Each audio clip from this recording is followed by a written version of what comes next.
When you're standing by a river in Colorado early in the morning, it's quite chilly. The sun hasn't risen yet. There's a mist in the air.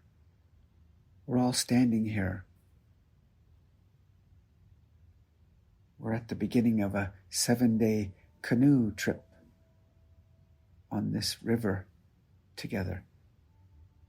Each night we will sleep in our tents by the river, out fully immersed in nature. I'm simultaneously excited, nervous, feeling a sense of adventure, afraid. I've never been in a canoe before. This is very much a stretch for me, which is exactly what it's meant to be. It's part of the program of my master's degree at Naropa, where we are invited to be on some sort of nature event that takes us out of our comfort zone.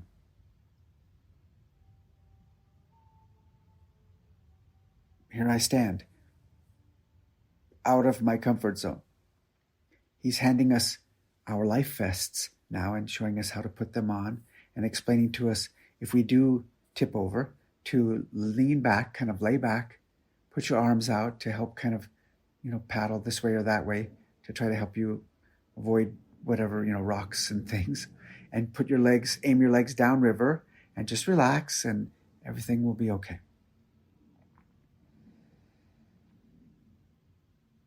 Right in that moment,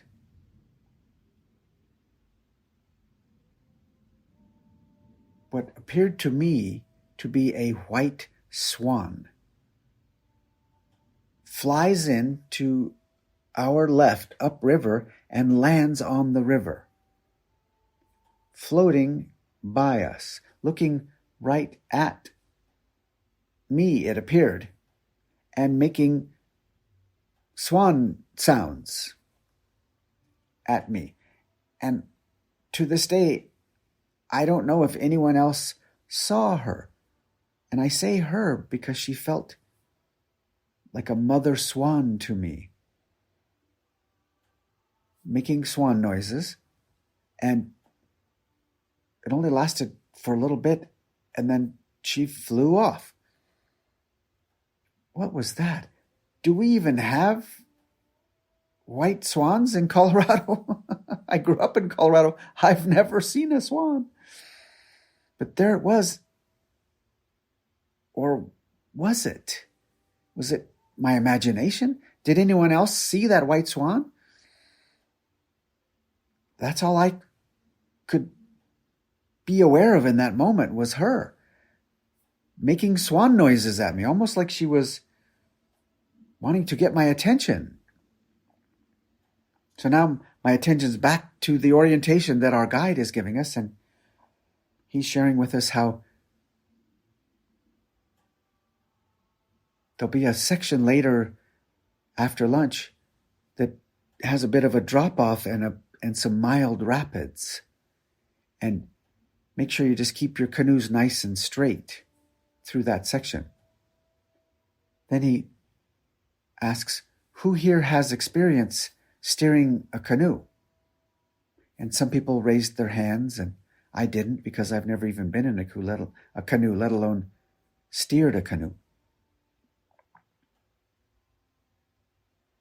He then partners us up with the people that have steered canoes, and those of us that haven't will be in the front, he explains, and the people that are in the back will be the ones steering the canoes. And so there's a woman that is my partner, and we say hello to each other, and we start loading up our dry bag and things into our canoe. And he says, when we get to that section later this afternoon after lunch, you'll see me raise up my paddle in the air because I'll be in the front. I'll be the first canoe. And when I wave my paddle left to right up in the air, you'll know we're getting ready to enter into that section. And remember, just keep your canoe nice and straight. And those of you that are in the front, when you get to that section, just put your paddle down in the canoe and you're just along for the ride. And those of you in the back, just make sure you keep the canoe nice and straight and everything will be fine as you go through that section. So now we're all following his lead and we're putting our canoes in the water. And I'm still remembering that white swan. What was that? Did anyone else see her? Nobody mentioned it. Maybe it was just my imagination. So we are now in the canoes and we're having no conversation. We're being nice and quiet. And oh, the sound of the river and the wind and the insects and the birds and every now and then an airplane, as he described. And I'm just so grateful to be having this experience and the feel as you put your paddle in the water and pull. You could feel how it's helping the canoe go forward. And there were certain times where the flow was much faster and there didn't need to be much of my paddling required for us to be moving. And then we noticed he's pulling over to the side and we follow his lead and we all take our canoes out of the water and he then has some supplies for us, some apples and peanut butter and nuts and granola and things like that. We have our lunch break and we're back in the canoes for the afternoon experience. We've been flowing for about an hour now, so peaceful, so calm. But now you can tell the flow of the river is getting much faster. And then we see him in the front wave his paddle from left to right. We were the fourth canoe in the lineup.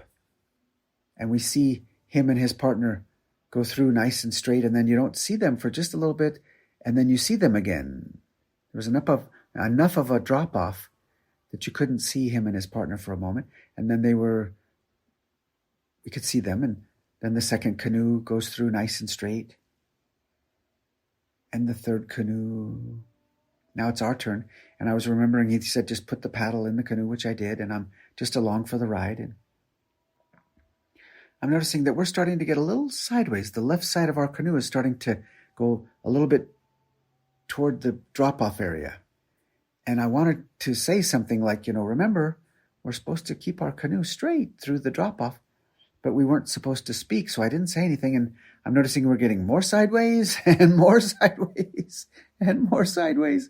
And then right at the point where the drop-off happened, we were completely sideways.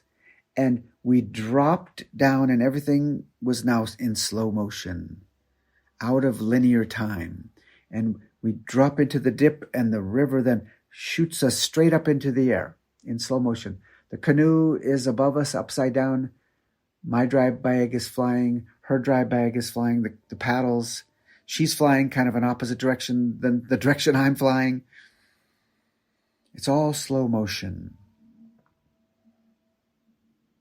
Then there's the impact in the river, and the canoe is upside down right on top of me. I'm right underneath it, trapped underneath it, in the water. There's no air pocket. I'm holding my breath, and it's cold, and it's loud in the rapids, and it's rocks and intensity, and I'm aware that I can't get this canoe off of me. No matter how I try to push it or move it, I've got no chance. I can't get good leverage to get it off of me. I'm trapped underneath and I'm holding my breath, and I'm aware that I can't hold my breath any longer. I'm aware this is how I die, right here in this river.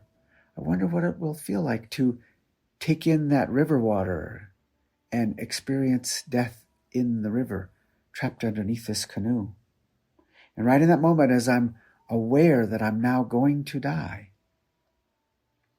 I feel the presence of a loving being there to help. And the power of this being somehow, I don't know how, the canoe was now off of me somehow. And I'm able to come up for air. And I'm now taking a breath. I'm taking in a bit of water, but I'm getting air, and I'm draped over the canoe. My upper body is holding on for dear life to the upside down canoe. And my lower body is still in the river. And it's loud and it's cold.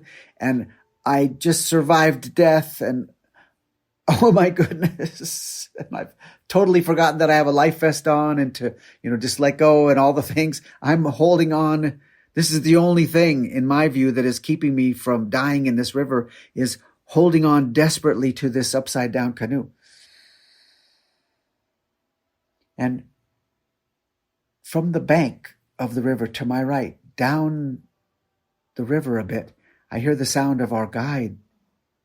And he's saying to me, "Let go of the canoe."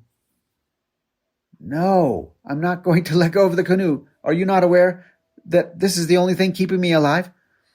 Let go of the canoe. No, I just told you I'm not letting go of the canoe. Of course, I couldn't speak. It was just all, in my mind, I was communicating to him that I'm not willing to comply with this direction. I'm not letting go of the canoe. This is the only thing keeping me from drowning. Let go of the canoe.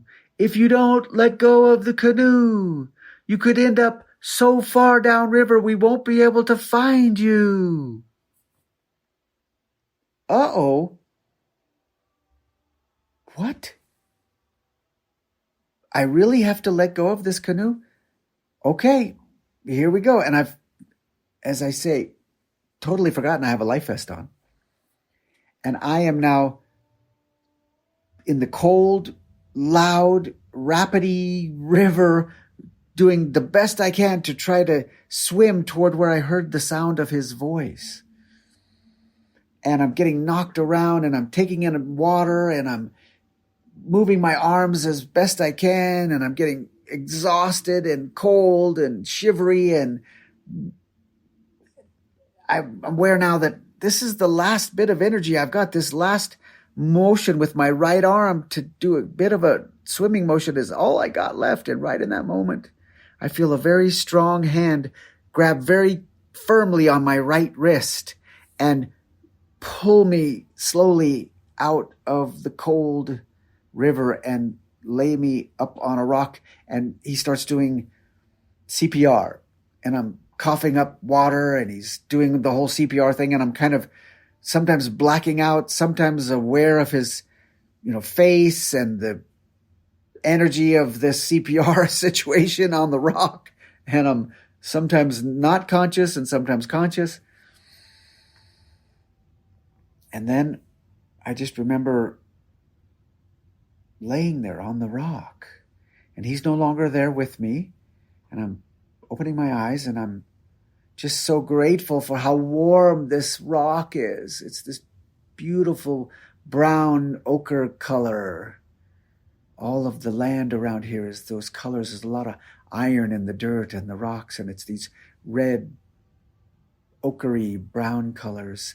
And I'm just so grateful for the warmth of this rock. And I'm noticing that people are draping clothing and a sleeping bag on bushes and on rocks to help stuff dry out. And as I look closer, I realize, oh, that's my sleeping bag, and those are my spare clothes. And that's my journal. and I was just so grateful for everybody helping me out. My dry bag must have broken open, or maybe I didn't pack it correctly. All I knew was that people were all pitching in to help out with this situation. And I was just so grateful to be alive, to be breathing. There was many moments of just crying and gratitude. And then the guide comes up with the woman that was my partner in the canoe. And he wants to talk to us. And he says, Mitch, are you okay? And I said, yes, thank you so much. And he said, oh, you're so welcome. I'm so glad you're okay. And then he asked her, so I'm just wondering, how much experience have you had steering a canoe? And she said, I'm so sorry. This is all my fault. I misunderstood this morning when you asked us who had experience steering a canoe. I thought you were just asking us who had experience in a canoe. I've been on canoe trips a lot with my boyfriend, but I've always been in the front. He's always been the one in the back steering the canoe. So when you asked us and I raised my hand, I made a mistake. I'm so sorry, Mitch. I'm so glad you're okay. And I said, oh, it's okay. No worries. And she came closer and I hugged her and I said, it's okay. And she's crying and she just felt terrible about what had happened. And he then explained to us that he was going to change up the pairings in the canoes. And he said to me, Mitch, I'm going to have you ride in the front with me in my canoe. Is that okay? And I said, oh, okay, that sounds wonderful. And it felt really comforting in that moment to know that I would be with a seasoned veteran of canoeing. And he then changed up the partnerships, and she ended up being in the front of a canoe for the rest of the 7-day adventure.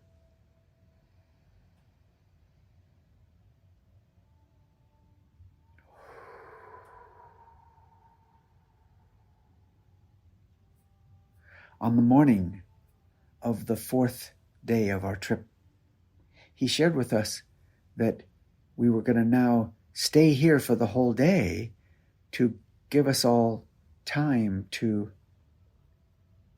explore this area called Dominguez Canyon, which he explained to us was a Native American ceremonial grounds. And the canyon walls have beautiful carvings from their ceremonies, petroglyphs that we can go hike up into the canyon and be able to enjoy these beautiful petroglyphs that were their carvings from long ago, when this was a canyon they would come to and have sacred ceremonies.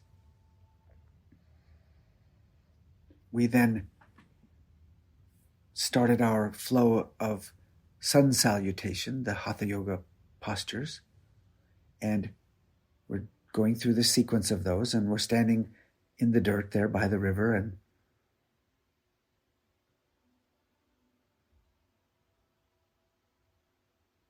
I'm aware that the only thing at my feet is the dirt of this landscape, and it's, that reddish, brownish, ochre color. All the dirt and all the rocks are those colors because of all the iron in the rocks and in the dirt. And so there's nothing unusual at my feet. It's just the dirt. The whole time we're doing the sun salutation asana flow. Then, after that was complete, we were now going to sit down on the ground, as we had been doing every morning, and have meditation. And as I put my right hand on the ground to brace myself as I was going to sit down on the ground for meditation, right between my thumb and forefinger was this pure white quartzite crystal.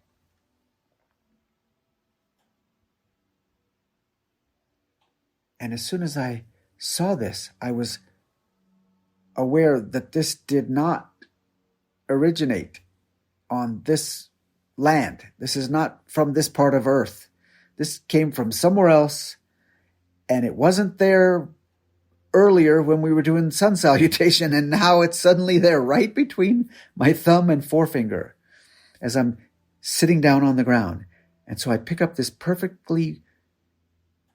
beautifully amazing gift, white quartzite crystal, about 2.5 inches long, 3 inches long, maybe about an inch wide, and just so beautiful. And I pick it up, hold it to my heart, and my left hand goes on top of my right hand as I held it to my heart. And I could feel that this was a gift from the white swan. And it was the white swan that had come to me at the beginning of the trip.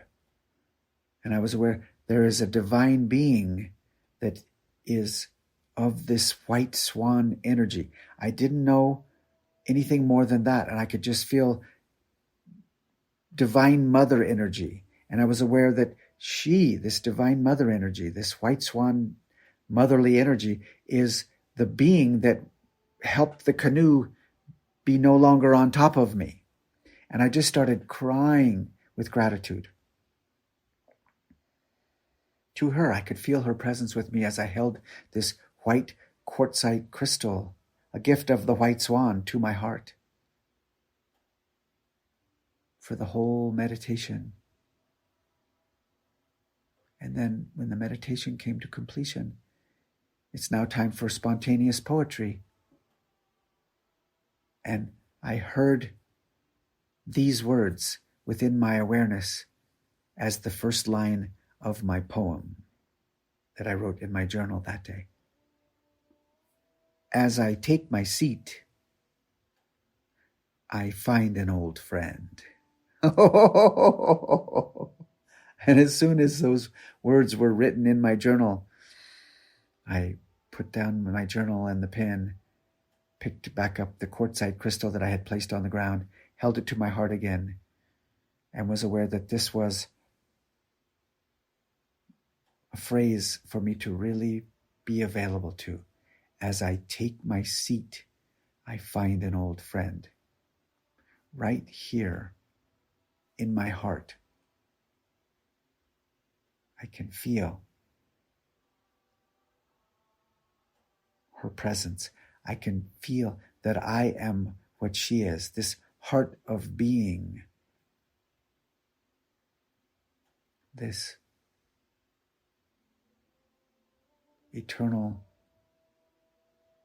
divine essence.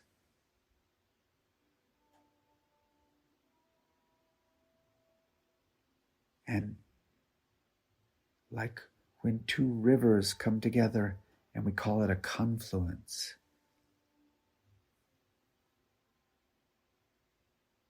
I was aware that there is a confluence in the heart.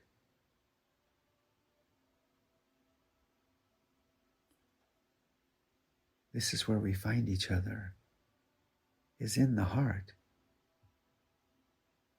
And there will always be a living invitation for each of us to find the ways that allow us to take our seat in that heart of being within.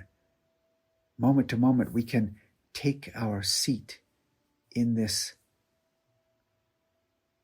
heart of being that permeates all reality. And when we take our seat in the heart of being, this is where we find each other. This is the confluence in the heart. Moment to moment, we can take our seat. And when we do, we find an old friend. We find our own true self, and we find each other. This is the invitation, moment to moment, as I take my seat, I find an old friend.